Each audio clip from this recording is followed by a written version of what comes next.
recording is still good. Alright, we're back now, so you can continue. So, YouTube, way back when it first started, used to basically be a carbon copy of MySpace. And channels used to be highly, highly customizable. Like, when you got to somebody's channel, you could have a background, including a channel Yeah, banner. I had YouTube in the old days, so I remember that. Yeah, and then you used to be able to move where text was. Like, you would basically add a text box to it. And you could put your videos in a super specific order and stuff like that. One thing I like that now that they have in YouTube though is you could put playlists under a certain section. Like you could be like you could have a thing being like Mario games and then put playlists of Mario games you've let's played under it. Like I think that's nice in organization. Like it's basically adding folders on top of playlists. Um, but yeah, there's also stuff like what was the other stuff YouTube took out? They took out 5-star ranking for your likes and dislikes, which I think is better than 5-star ranking. Not that the 5-star ranking was bad, but I think the likes and dislikes just I mean, they're simpler. show it. Yeah. GG, get back on the fucking thing. The thing I also hate with YouTube is how big their video icons have gotten. So you see less videos than you used to able before. So when you like straight up when I go on my phone to watch YouTube now, the video icons are so big that you could only see a video and a half at a time. And yeah, and I'm like I want to see more videos, but you have to scroll down. And YouTube Mobile doesn't have sections like desktop does. It doesn't have recommended, music recommended, stuff like that. It just straight up has recommended videos, and if you scroll down far enough, you'll get 3 music playlists, and then if you keep scrolling, it's just more recommended videos. And a lot of the time, your homepage is, at least my homepage, is filled with recommendations from like 4 or 3 years ago of videos I've already watched. Yeah, it just doesn't show me much new stuff anymore. And things I've been getting recently is I'm getting recommendations from YouTubers I'm subscribed to on my homepage rather than my subscriptions. I believe there was a point when a lot of people were complaining that they were getting recommended to watch their own videos. Well, I haven't had that happen. Well, it sometimes happened with me, actually. I think it happened once or twice with me, but I don't remember being spammed with it. That's kind of funny how it's like, oh, you might enjoy this content. It's like, I worked 8 hours on it.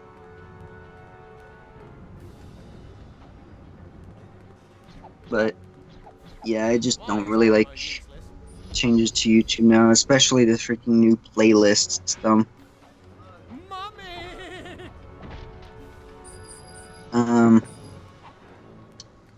And I know a lot of you guys are getting used to new Skype. I mean, I think I've used new Skype for a while. Yeah, you might have. I've been using the mobile version, which is apparently what they updated the desktop version to. I guess the mobile version is what the new PC version's based on.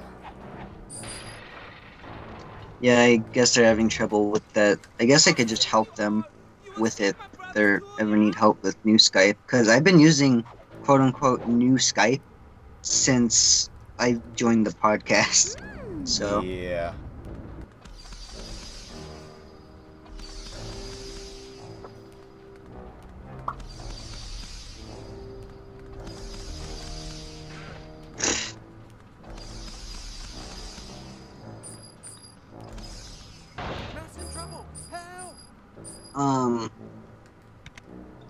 Schnick, would you say, I know this is kind of weird, but would you say the arguments, books versus movies, make sense? Me, I never really understood books versus movie argument because they're different Well, yeah, types of. the reason why movies and TV shows deviate from their books is more or less to do more creative things with the source material, and not to mention, especially with movies, you have to omit some stuff from the books, or else the movies would be too long. And you also don't want people who've read the books to go in and just basically see the book turned into a movie, word for word, straight on. Like, you have to do some deviations to have some people who've read the books be surprised. Yeah, some people. Okay, here's an example. It all depends on how you respect it. Like, for instance, Walking Dead, I think kind of disrespected the whole point of the books by killing off freaking Carl, and now it seems like they're going to be killing off Rick, the main character, to replace him with goddamn fangirl Squeen Daryl. But anyways, here's an example that I get. The Harry Potter and the Chamber of Secrets is generally considered one of the worst Harry Potter movies because of how long it is and how plain it is.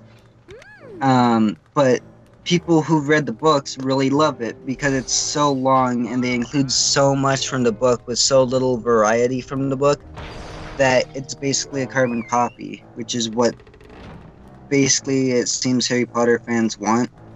But when it comes to the shorter movies, with more cinematic attention to detail and basically more turned into a movie, like The Prisoner of Azkaban, from what I've seen, is considered one of the weakest Harry Potter books. But the movie, since it basically got a new director, I think it's the same director who did Saving Private Ryan. No, it's the director who did Gravity. I think he also did Gravity. Yeah, well, he did Gravity afterward. Yeah, he did Gravity afterwards, I know that. No, the guy who did the first two movies did stuff like Mrs. Doubtfire and the Home Alone movies. Yeah, I'm talking about Prisoner of Azkaban. I know that Harry Potter changes directors many times. Well, no, they had Chris Columbus. And then Columbus did the first two, and then he was a producer on the third one. And then they got the guy who would later do Gravity to do the third one. I don't know who did the fourth one, but then they got David Yates to do the fifth one, and he's been doing the series ever since.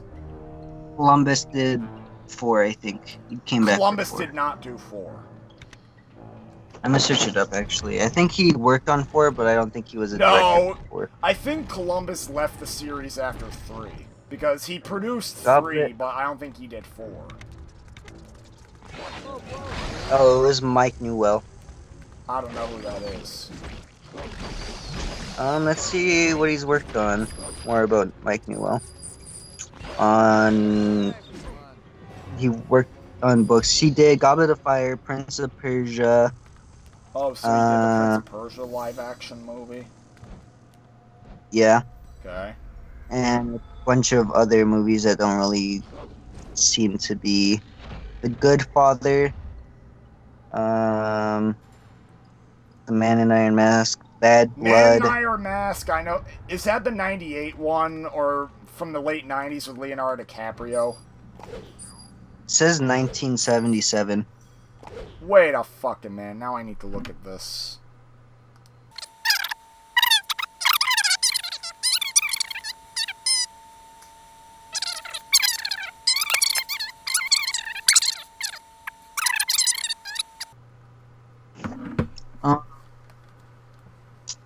Anyways, I feel like books and movies are in their own... They're so different from each other in the way they're presented that it's kind of... I'll admit, as long as you make the characters true to themselves... Because I like the series Unfortunate Events TV series... But one huge problem that I actually agreed with one guy on YouTube about... Mr. Poe, he is an asshole in the TV series. Straight up unlikable, no redeeming qualities. I hate him in the TV series. In the book, is he just kind of a No, normal in the man? book and even the movie, I mean, he doesn't really do much to help the orphans, but that's more so because he, like most of the other adults, are just kind of conditioned to be ignorant about what the orphans want. But ultimately, Mr. Poe does care about their well-being. Like, in the movie, like, when he finds out what Count Olaf did, he speaks to get him arrested. Like, he stands up for the orphans to get Olaf arrested. And, in addition, in one of the in the Grim Grotto, the 11th book, Mr. Poe comes across them on the beach, and by that point, the orphans are wanted for murder. But Mr. Poe, instead of wanting to get them arrested, he just wants to take them to the police station so they can innocently sort things out. But then they don't go with him because that's not what their goal was. Whereas, when the orphans first get accused of murder, Mr. Poe is not seen again. Like, he's just disappeared, and they try to get in contact with him numerous times, trying to call for help, but every time fails. Whereas in the TV series, not only is he there for no reason when they get accused, but he freaking lets them go! He's like, oh, you're accused of murder, I'm sorry. Bye-bye. Not to mention, he only pushes for Olaf to get arrested, more or less just to make his smart ass look good. And to get a fucking promotion at his stupid ass bank. Please help with some water. Wow. Yeah. I mean, Like, I guess if the intent of the TV series was to make him look like an asshole, well, they succeeded. I mean, I do generally like the TV series since it does capture the spirit of the book, since the movie did deviate heavily from the book in a lot of ways. I feel like, did they change up the plot due to him being like that, or not really? No, the plot is still basically the same. So he basically had no reason to be an asshole except for random creative liberty. Yeah. Like, I could understand if you were doing it for maybe like, oh, a new plot point that could maybe connect back somewhere else, but if it's basically the same, but the only difference is that he's an ass, then yeah, that just seems kind of a weird decision to make. Yeah. Especially if And it's the a funny thing well-established is, a lot of the character. other characters are in character. It's just him that sticks out like a sore thumb. I wonder why. Yeah.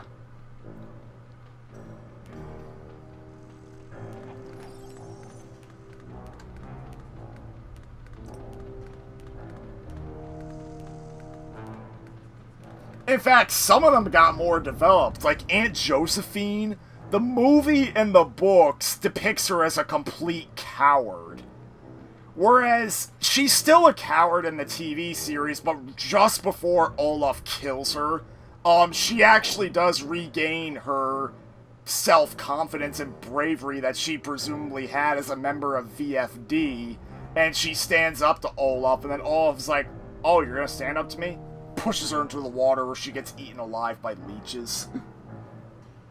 Oh. Which also happens in the book and the movie. Well, no. Only in the book did that happen. In the movie, Olaf just left her to sink in a boat. Like, he didn't actually push her in. He just left her to die. Yeah. Though, then again, Olaf's played by freaking Jim Carrey in the movie, so of course, the orphans are like, Aunt Josephine! Aunt Josephine! And then Jim Carrey just goes, Aunt Jo! Like, sarcastically joining in. At least in the deleted scene version, that's extended a bit. All I know is that when they were still trying to make a sequel to the movie, Jim Carrey really did want to reprise his role, but then it went to the production hell, and by the time they were ready, the actors had gotten too old. Well, the kids, Wah, that wah. is. That's why with the TV series, they made absolutely sure there were no problems, that the kids wouldn't get too old. Yeah, you gotta record fast. Though, funny thing is, there was a funny little gag at the beginning of the second season that actually did make fun of the fact that the kids did go through puberty a little bit. Like, the boy's voice had deepened, and both him and the girl were a bit taller, I think, and the baby was clearly not a baby anymore. Huh. Like, they did a short little gag that referenced that. Wow. The actors for Amazing World of Gumball have changed a lot due to the fact of, I think Gumball's voice actors, like Gumball and Darwin specifically, have changed like 3 times because they've gotten too old. And I didn't notice the first time it switched, but from the second to the third switch, it was very apparent. And their most recent switch, they made a gag out of it. Like, the entire episode was based around it. I know Hey Arnold like- had to switch actors all the time since they usually used kids to voice the kids. Yeah. In fact, But what was Arnold's funny- voice always changed in between seasons, but then Gerald, he kept his original voice until the end of the series, and then he got a new voice for the Jungle movie. But then because of that, you notice freaking Gerald's voice get deeper and deeper as the series goes on. Huh. But anyways, in the episode of Amazing World of Gumball, they're at the very end, they're laughing, right? Because basically someone was trying to replace them in something, and Gumball, when he like a little glitch happens on screen, and Gumball goes, "Yeah, who would try to replace us?" And then, of course, his voice actor switched at that moment, and then Darwin's like, "Yeah, who would try to do that?" And then they both have a shocked look on their face as it rolls to the credits. That was a gag. All the actors for them have been pretty good, though.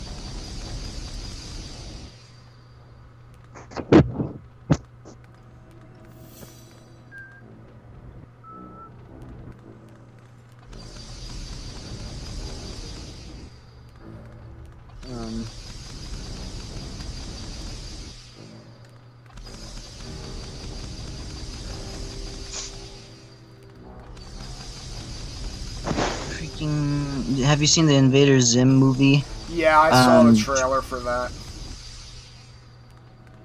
What's your thoughts on it? How it looks so far? Looks okay. At least the art style matches the original, even though the animation looks a little bit rough. And there were some parts where it didn't look as smooth as the original series. But Yeah. at least they didn't go bubbly shit, because if they went I mean, Nickelodeon has made it clear they're not gonna go bubbly shit on anything, unlike Cartoon Network, but...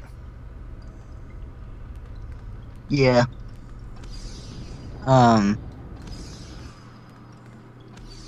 What was I trying to think? Dang it, now I can't remember. Rocco's Modern... Or no. Freaking... I think Matt Greger... No, not Mark Greger. Is it Matt Greger? Simpsons dude and Futurama dude. Yeah, Matt Groening. He's making a new series On with the Netflix. style of Simpsons. Yeah, it Yeah. looks like his distinct style. Like, Yeah, I've it seen looks very the Futurama. thumbnail of the trailer, and yeah, the characters look Matt Groening style. I watched the trailer as a very Futurama-esque thing to it, but it seems to be a bit more serious than Simpsons or Futurama. Like, it still has some of that humor, but it seems to be a bit more serious, which I'm not sure if I like or not. Oh, I'll probably be checking it out because my dad, despite him not really liking Simpsons, Futurama is one of his favorite shows of all time. Yeah. You know, that's the thing with Simpsons is seasonal rot. Even though Simpsons isn't on top of the world nowadays, a lot of people agree it's at least better than Modern Family Guy. Yeah. Because Modern Family Guy is not all that great. I mean, occasionally there's a good episode, and particularly the episode that criticized SJWs. Yeah. Though there have been, I feel like a lot of shows nowadays are trying to make efforts to be good, especially SpongeBob in recent Yeah. years.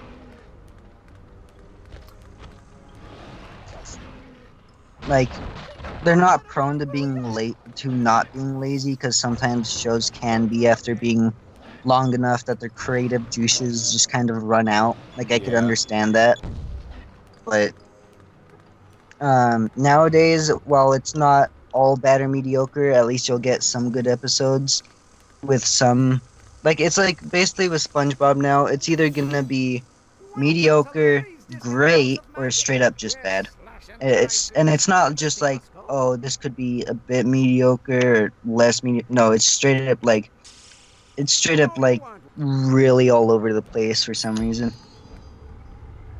No, they're getting a lot more better episodes out than mediocre ones, which is good. Yeah, that sounds about right. I wonder what the third SpongeBob movie will be about too, because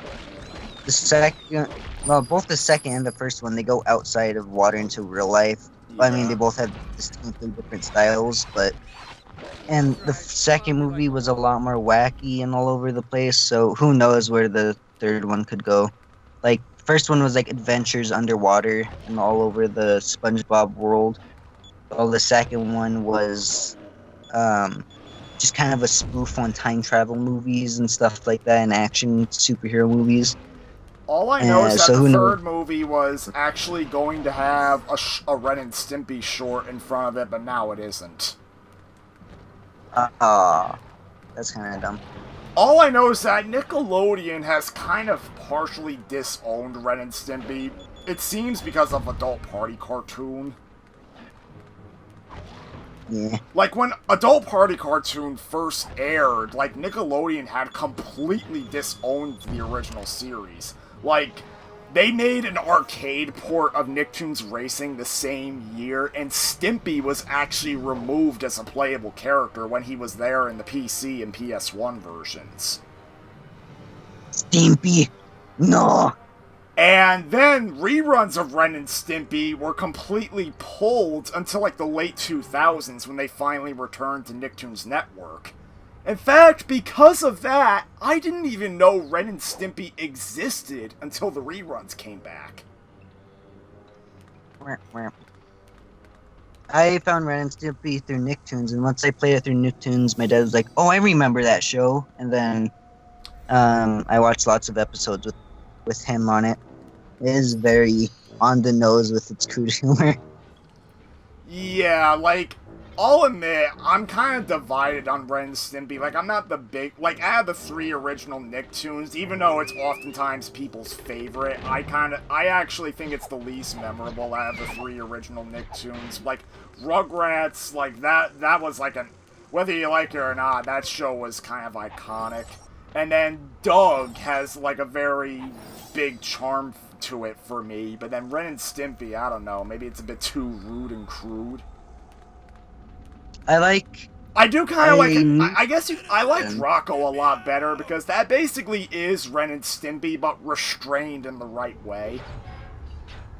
Yeah, Rocco's has a really nice charm to it. Yeah. Like, I think out of all the cartoons, I would say all the Nick cartoons, I'd say SpongeBob ranks number 1, Rocco number 2, Fairly Odd Parents number 3, number 4. There's lots of good Nick shows like Legend of Korra. I'm not sure what I would put in my 4th place. I mean, there's Maybe Avatar and Legend of Korra. Yeah, I haven't seen much Avatar, but from what I've watched, it was pretty good. I'm not sure what I would put for my... Yeah, well, you don't need to... For Legend of Korra, yeah. You don't need to have really watched the original Avatar that much, other than know the basic premise. I mean, there are some returning characters that were in Avatar. Like, I have not watched the 4th season, so I don't want to get spoiled about it. But I do have it on Blu-ray, so I can literally just watch it anytime. Like, I know in the 1st season you see Katara. Like, she's the only cast member from the original series that even... She's not cast member, she's the only character from the original series that appears, like, in the 1st episode. But then, Season 3, you see that Zuko's still alive. And one thing I do know about Season 4 is that Toph is unveiled to be still alive as well. Huh. Then... when Korra visits the spirit world in Season 2, you actually get to see Iroh. Huh. That's cool. Complete with his replacement voice actor from Avatar reprising his role. Hey, I'm innocent. Get me Huh. out. Because originally he was voiced by Mako in Seasons 1 and 2 of Avatar, but then he died. And then he was replaced by a voice actor that studied under him, Greg Baldwin, who voiced him in Season 3, as well as his appearances in Legend of Korra. Though, curiously, Dante Bosco, who played Zuko in the original series, he actually appeared in Legend of Korra, I believe voicing either the son or grandson or nephew of Zuko. Huh. Yeah. Pretty interesting. So, in fact, it's weird because he has this fully adult face, and yet you still hear that innocent Zuko voice. That light-toned Zuko voice. Huh. That's funny. Trying to think. And then the funny thing is, Mako also voiced Aku in Samurai Jack. Greg Baldwin voiced Aku in Season 5 as well. Jack! Yeah, I remember Aku. I like Aku as a villain. I think Aku's one of my favorite villains. I mean, well, Aku does mean evil in Japanese. I find him to be funny. Like, even in the more adult ones, the adult season, he's still very much Aku. Yeah, Like, once you get to...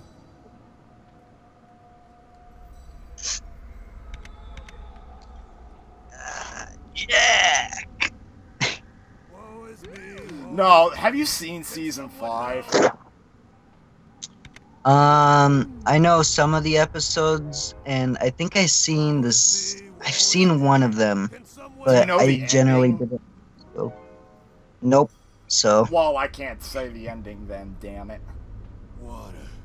I know the one episode, and spoilers for anyone who wants to see Samurai Jack, but I've seen the I know whole one thing, so I episode. don't care. Yeah, I'm just saying for anyone who who might be watching the series. But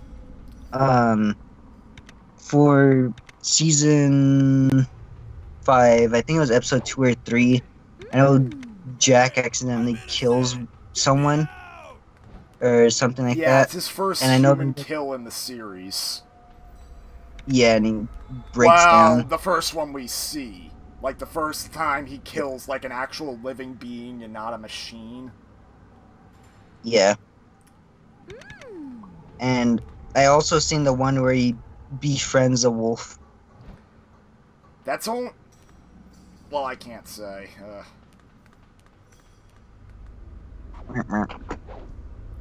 I haven't seen the full one where he befriends a wolf, but I know he does befriend a wolf.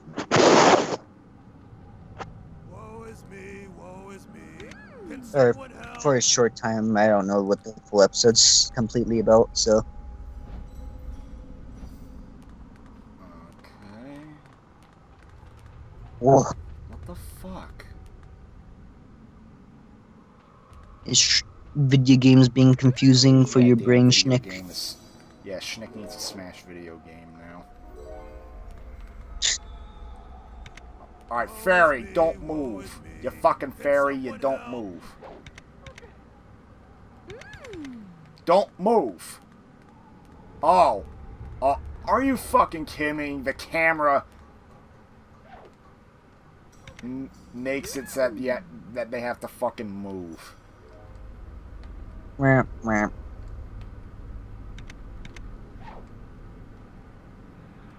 Do you want to know what Smash Brothers Ultimate is called in Japan? What? It's straight up called Super Smash Brothers Special. I would expect And- Japan to have a title like that.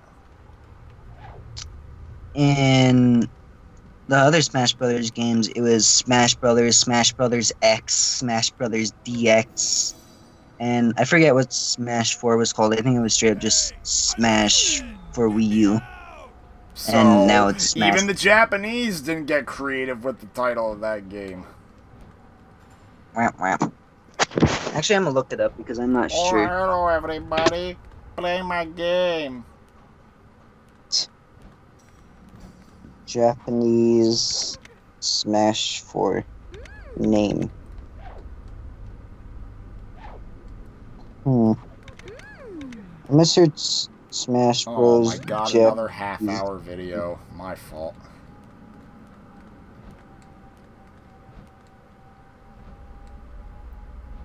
Alright, there we go. Alright, I guess we have to let's get a little red up there. How about that? Games, Super Smash Brothers. I can't find the names. I know Melee is Smash Brothers X, I'm pretty sure. Or no, Melee Smash Brothers DX. And Oh shit. Smash Bros. This is the scene from the demo, or no it's not. You know what, are we gonna survive this goddamn giant spider? We'll find out next time, I suppose. Are you fighting a freaking Zelda spider? I guess.